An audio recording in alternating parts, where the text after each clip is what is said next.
The Yosemite by John Muir. Chapter 3. Snowstorms. As has been already stated, the first of the great snowstorms that replenish the Yosemite fountains seldom sets in before the end of November. Then, warned by the sky, wide-awake mountaineers, together with the deer and most of the birds, make haste to the lowlands or foothills, and burrowing marmots, mountain beavers, wood rats, and other small mountain people go into winter quarters, some of them not again to see the light of day until the general awakening and resurrection of the spring in June or July. The fertile clouds, drooping and condensing in brooding silence, seem to be thoughtfully examining the forests and streams with reference to the work that lies before them.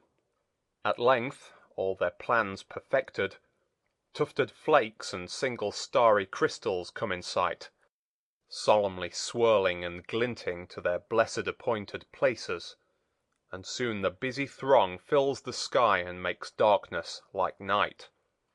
The first heavy fall is usually from about 2 to 4 feet in depth. Then, with intervals of days or weeks of bright weather, storm succeeds storm, heaping snow on snow, until 30 to 50 feet has fallen. But on account of its settling and compacting, and waste from melting and evaporation, the average depth actually found at any time seldom exceeds 10 feet in the forest regions, or 15 feet along the slopes of the summit peaks. After snowstorms come avalanches, varying greatly in form, size, behavior, and in the songs they sing. Some on the smooth slopes of the mountains are short and broad, others long and river-like in the side canyons of Yosemites and in the main canyons, flowing in regular channels and booming like waterfalls, while countless smaller ones fall everywhere from laden trees and rocks and lofty canyon walls. Most delightful it is to stand in the middle of Yosemite on still, clear mornings after snowstorms and watch the throng of avalanches as they come down rejoicing to their places, whispering, thrilling like birds, or booming and roaring like thunder. The noble yellow pines stand hushed and motionless as if under a spell, until the morning sunshine begins to sift through their laden spires. Then the dense masses on the ends of the leafy branches begin to shift and fall, those from the upper branches striking the lower ones in succession, enveloping each tree in a hollow conical avalanche of fairy fineness, while the relieved branches spring up and wave with startling effect in the general stillness, as if each tree was moving of its own volition. Hundreds of broad cloud-shaped masses may also be seen, leaping over the brows of the cliffs from great heights, descending at first with regular avalanche speed until, worn into dust by friction, they float in front of the precipices, like irised clouds. Those which descend from the brow of El Capitan are particularly fine, but most of the great Yosemite avalanches flow in regular channels like cascades and waterfalls. When the snow first gives way on the upper slopes of their basins, a dull rushing rumbling sound is heard, which rapidly increases and seems to draw nearer with appalling intensity of tone. Presently the white flood comes bounding into sight over bosses and sheer places, leaping from bench to bench, spreading and narrowing and throwing off clouds of whirling dust like the spray of foaming cataracts. Compared with waterfalls and cascades, avalanches are short-lived, few of them lasting more than a minute or two, and the sharp clashing sounds so common in falling water are mostly wanting. But in their low, massy thundertones and purple-tinged whiteness, and in their dress, gait, gestures, and general behavior, they are much alike. Avalanches.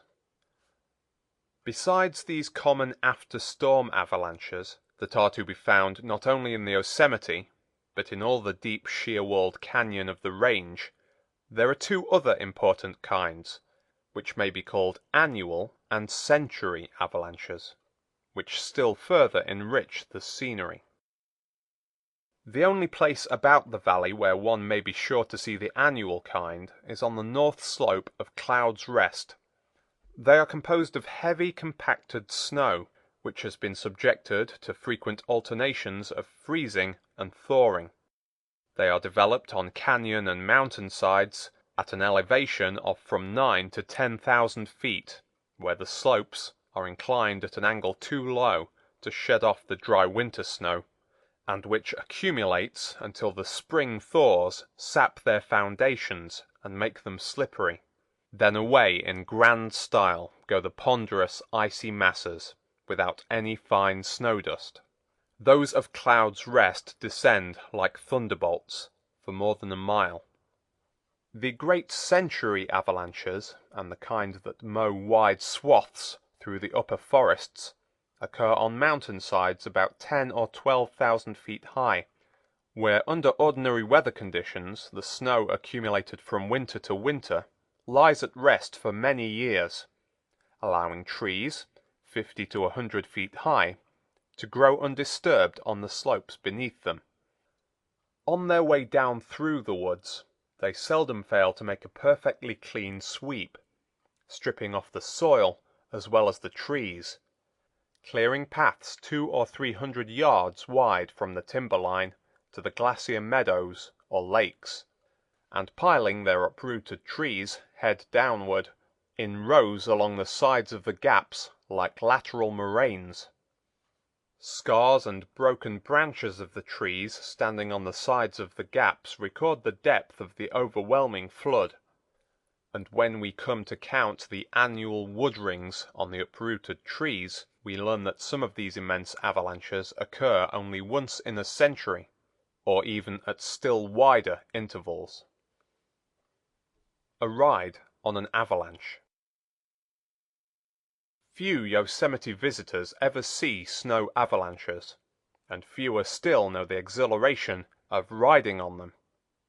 In all my mountaineering I have enjoyed only one avalanche ride, and the start was so sudden and the end came so soon I had but little time to think of the danger that attends this sort of travel, though at such times one thinks fast.